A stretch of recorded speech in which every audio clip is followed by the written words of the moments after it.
mijin ya zo tun abin safafa yamma da yamma ta ce sai da sai sallar la'asar ta tafi sai ta tarar da mata tana ta gumu a ciki me matsalar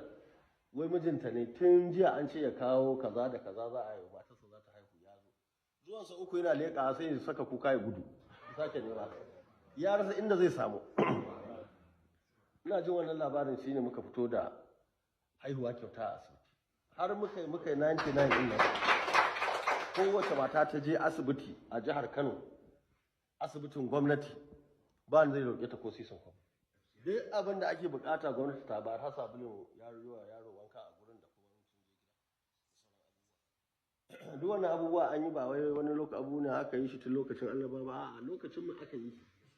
kuma duk wanda ya ce babu kuɗi a gwamnati kawai hira ce yaudara ce kuɗi suna nan a gwamnati shi sa ka duba shekara 16 daga 1999 zuwa 2015 ba shekara 16 ba kenan ai shekara 8 da muka yi ko ba lokaci ɗaya haɗa ba ai kuɗi sun fito a jihar Kano kowa ya gani an yi aiki na mamaki kuma mun biya wa gwamnatocin baya bashi amma kuma mu ci bashi komai ba wannan shine babban abin da muke so